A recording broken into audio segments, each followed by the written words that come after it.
Yan, magandang umaga po sa inyong lahat mga ka-cheers, mga kamadam. Kumusta na po kayong muli?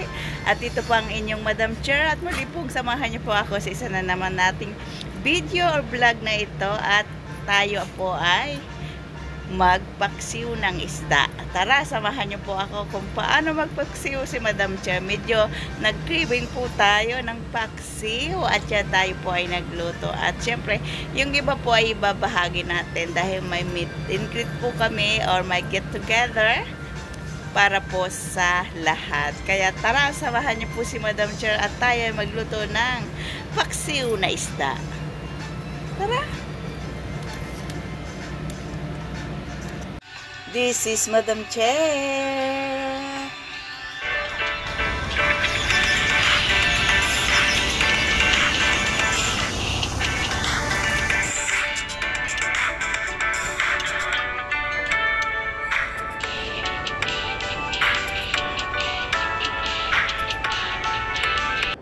O diba nga naman at nakakamiss na gumawa po ng paksiw. Kasi napakaganda po ang paksiw. Pwedeng sa kinabukasan o sa mga susunod na araw ay gataan natin o lagyan natin ng sabaw. Kaya talaga namang okay sa alright ang mga paksiw. Lalo, depende po kung anong isda ang gusto nyong ipaksiw. Pwede naman po ang iba't ibang klase ng isda. Pero sa ngayon po, syempre ang atin pong gagawin ay tulingan. Dahil pumunta po tayo sa supermarket sa wet market at nakakita tayo ng tulingan at ganyan po depende po kung anong klaseng style ng paksiw po ang ating gagawin. Kaya yan ngayon ay atin pong ito ang gagawin natin dahil baka po yung mga susunod na gagawin natin dyan ay gagataan natin para mas masarap, mas malinamnam, o diba? At mga ka-cheers, sana inyo nagustuhan at magugustuhan po ang ating videos na ito. At yan nga po mga ka-cheers, ang ating pong main ingredient ay siyempre ang tulingang isda. At binabad na po natin yan sa powder garlic, powder onion, at powder na ginger. Naglagay din po tayo ng dill, kunting olive oil, soy sauce, at paminta at asin. Binabad po natin ng 1 oras. Yan. At syempre, may suka tayo, dill, olive oil, paminta at garlic. Siyempre yan, ang tulingan. At mayroon din tayong isang malaking buong talong at ang magkapatid na bawang at sibuyas at ang kanyang mga pinsan na luya at saka siling pula. Yan, at ilalagay na nga po natin sa kaldero. Unahin po natin yung ating smash na luya sa ilalim, saka sibuyas at bawang. Para po kung maigaman yung sabaw ay hindi dumikit yung ating isda. Kaya inuna natin yung bawang. Siyempre mga ka-cheers, sinunod natin ang ulo ng tulingan. 2 pirasong tulingan po yan. 45. 50 is gate yung 2. Ulo ang inilagay natin para mas lumambot siya. Yan. Tapos inilagay na po natin yung kalahati ng bawang, luya, sibuyas, at saka siling pula. At siyempre yung talong. Yan, pinaibabaw natin ng talong dahil madali naman pong maluto ang talong. Yan, at sinalansan lang po natin. Hiniwa lang po natin yan ng medyo pahaba. Yan. Tapos yung sili, pinutol natin sa gitna ang sili para po may kumagat ang anghang niya. Yan. At syempre, kukunin natin ang soy sauce. Yan. Dahil nakalimutan nating alisin, ang soy sauce po dito sa bahay ay nilalagay sa fridge. Kaya, kinuha natin. Yan, at naglagay na po tayo ng mga 2 tablespoon. Yan.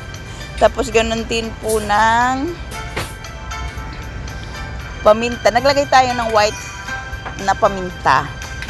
Tapos, naglagay din po tayo ng chicken powder. Yan. Bumili sila ng chicken powder, kaya maglalagay tayo. Yan. At syempre yung dill. Kasi ang dill napakaganda po sa isda. Kaya naglalagay po tayo sa isda. Mabango-bango po siya at saka nakakaalis ng lansa. naglalagay po tayo. Siyempre naglagay din po tayo ng asin. Crush na asin at saka crush na paminta. Yan. At siyempre, mga 2 kutsarang olive oil para parang adobo siyang paksiw na tulingan. Yan. At siyempre, lalagyan natin ng mainit na tubig. Mga ano lang po siya, more than sa kalahati ang tubig. At siyempre, isasalang na natin. Yan. At atin pong pakukulaan. Sa medium fire po muna natin ilalagay bago po at tatakpan na po natin habang pinapakulo natin ay nasa medium fire po ang ating apoy at itinabi lang muna natin ang suka at mamaya po natin ilalagay yan. At yan mga ka-cheer, nung kumulo na po siya, nilagay lang po natin sa very low fire at kukulaan lang po natin yan hanggat ano po yung tubig niya. Kasi mas gusto po natin ang paksiw na kunti lang ang sabaw. So yan, hininaan na po natin. At hayaan lang po natin pakuluan ng mga 1 hour.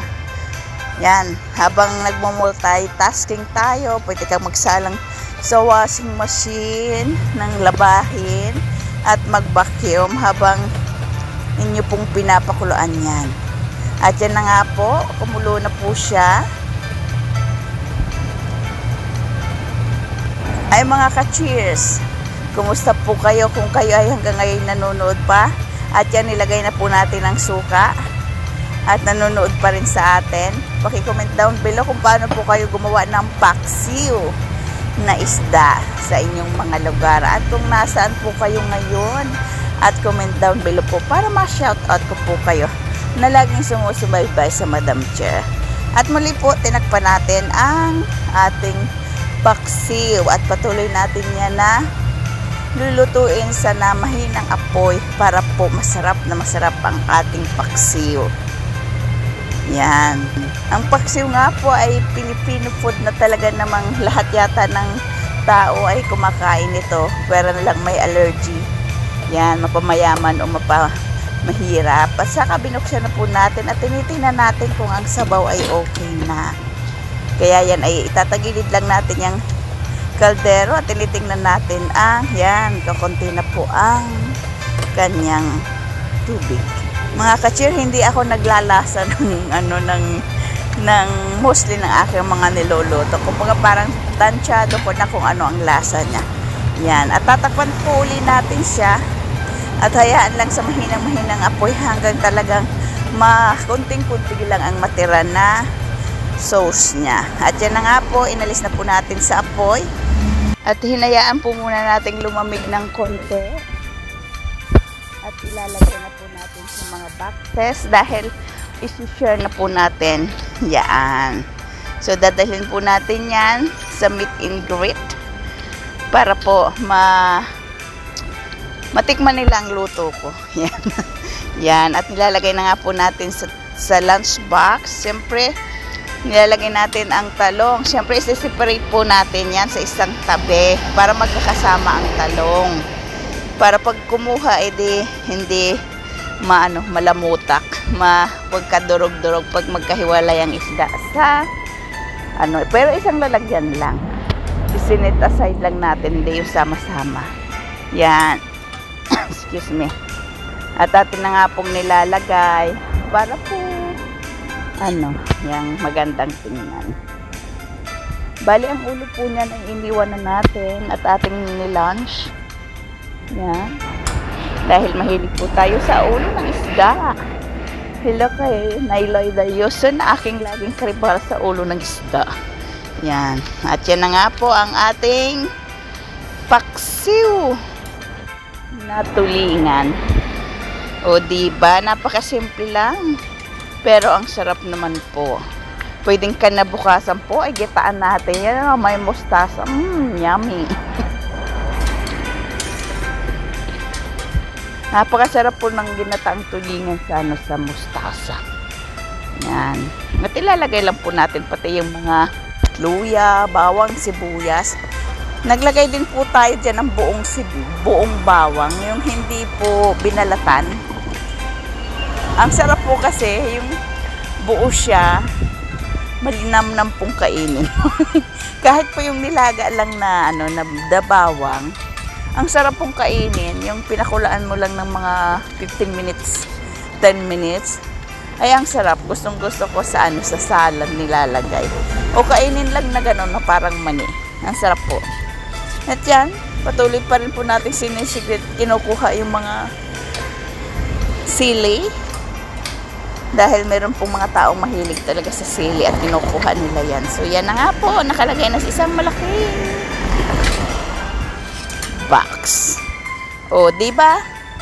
Ayan na ang ating paksiw na tulingan. Natakam kayo, diba? Ayan pang ginagawa natin. Tingnan natin sa ating rice cooker kung may tirang kanin. Ay kung wala ay mayroon naman yata sa rep. Ay di magsaing na rin. At yan nga po, kakain na rin tayo kasi tanghali na, 2:00 na. Yan. At naghiwa lang din po tayo ng kamatis at nilagyan natin ng sauce at ang sarap niyan. Yan ang ating pinakagulay. Tapos yung ulo ng isda at may konting half bowl ng kanin. Yan, hindi tayo masyadong magkanin dahil lumaki na naman tayo sa kakakanin. Yan. At yan na nga po ang ating share sa...